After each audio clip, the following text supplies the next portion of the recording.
ময়দা আর পেঁয়াজ দিয়ে এই নাস্তাটি কাউকে বানিয়ে খাওয়ালে বারবার খেতে চাইবে। আসসালামু আলাইকুম। আজ আমি আপনাদেরকে 1 কাপ ময়দা আর পেঁয়াজ দিয়ে বিকালের নাস্তা অথবা বাচ্চাদের টিফিনের জন্য একটি নাস্তা রেসিপি তৈরি করে দেখাবো। বানাতে যেমন সহজ, খেতেও কিন্তু অনেক মজার। তো চলুন কিভাবে এই নাস্তাটি তৈরি করেছি সেই রেসিপিটি দেখে নিই। এই নাস্তাটি তৈরি করার জন্য এখানে আমি 1 কাপ ময়দা নিয়ে নিচ্ছি। আপনারা চাইলে আটা দিয়েও করতে পারবেন। দিয়ে দিলাম 1/2 চা চামচ লবণ আর 1 টেবিল চামচ চিনি আর 1 টেবিল চামচ তেল দিয়ে খুব ভালো করে এটাকে ময়ান করে নিতে হবে। খুব ভালো করে মিশিয়ে নিতে হবে। এই কাজটা একটু সময় নিয়ে করতে হবে, এতে করে আপনার নাস্তাটি অনেক বেশি খাস্তা হবে। তো এই যে যখন মুঠ করবেন আর মুঠ হয়ে যাবে তখনই বুঝবেন এটা পারফেক্টভাবে হয়ে গিয়েছে। এখন সামান্য একটু পানি দিয়ে একটা ডো তৈরি করে নিচ্ছি।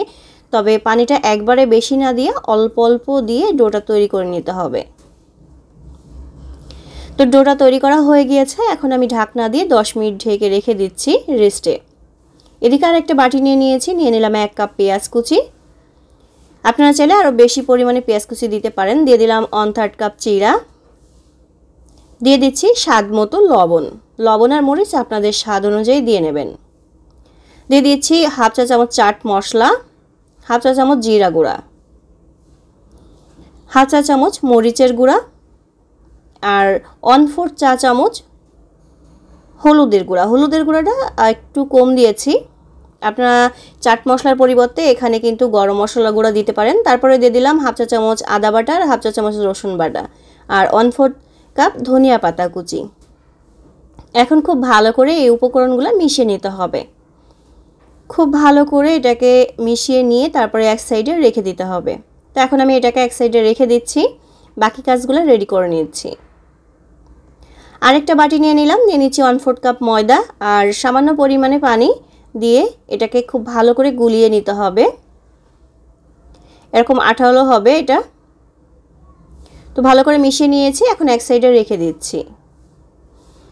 তো এদিকে এই ডোটা কিন্তু একদম সুন্দর মতো সেট হয়ে গেছে। আবার একটু হাত দিয়ে খুব ভালো করে মথে নিচ্ছি। তারপরে যে কয়টা নাস্তা বানাবো সেই কয়টা লেচি কেটে নেব। তো আমি এখানে 10টা ভাগে ভাগ করে নেব। আপনারা চাইলে আরেকটু কম ভাগে কেটে নিতে পারেন বা আরও বেশি ভাগেও কেটে নিতে পারেন, তবে এর বেশি আর করা যাবে না। এই 10টাই ঠিক আছে। এখন এখান থেকে ছোট্ট একটা লেচি নিয়ে নিলাম। এখন এটাকে গোল করে রুটি বেলে নেব আর এই রুটিটা যতটা সম্ভব পাতলা করে বেলে নিতে হবে। তো আমরা তো রুটি বেলতে সবাই পারি। তো আমি কিভাবে রুটিটা কতটা পাতলা করে বেলে নিয়েছি সেটা আপনাদেরকে একটু দেখিয়ে দিচ্ছি। এভাবে একটু ময়দা দিয়ে ভালো করে একটু বেলে নেবেন। যেহেতু রুটিটা অনেক বেশি পাতলা হবে সেই জন্য কিন্তু একটু বেলতে সমস্যা হতে পারে। তো এই যে দেখতেই পাচ্ছেন আমি এরকম করে বেলে নিয়েছি আর অনেকটা পাতলা হয়েছে, দেখলেই কিন্তু বোঝা যাচ্ছে। তো একইভাবে সব রুটিগুলো আমি বেলে নিয়েছি। দেখুন সব রুটিগুলো আমি একই সাইজ করে এভাবে করে বেলে নিয়েছি। এদিকে আগের থেকে একটা চুলার পরে কড়াই দিয়ে গরম করে নিয়েছি। এখন রুটিগুলো দিয়ে একটু হলেই আরেক পাশ উল্টিয়ে দিলাম, দিয়ে পাশ ওপাশ করে এটাকে হালকা একটু ভেজে নিচ্ছি। তো এটা হয়ে গিয়েছে, এখন উঠিয়ে নেব। একইভাবে আমি সব রুটিগুলাই ভেজে নিচ্ছি। এই যে দেখতেই পাচ্ছেন সব রুটিগুলো আমি এরকম করেই ভেজে নিয়েছি। তো দুই পাশ হালকা হালকা একটু ছেঁকে নিলেই হবে, এর বেশি আর ছাকা লাগবে না। তারপর রুটিগুলো একসাথে রেখে চাকু দিয়ে আমি এভাবে করে কেটে নিচ্ছি, একটা ছুরি দিয়ে এভাবে করে কেটে নিচ্ছি। দেখুন এই পাশের অংশগুলো কিন্তু আপনারা ভেজে পুরের সাথেও দিয়ে দিতে পারবেন, আবার আলাদাভাবেও খেয়ে নিতে পারবেন। তো আমি এই পাশের অংশগুলো এভাবে রেখে দিচ্ছি, এগুলো ফেলে দেব না, এগুলো আমি পরে ভেজে খেয়ে নেব। চাইলে আপনারা কিন্তু পুরের ভিতরেও দিয়ে নিতে পারবেন।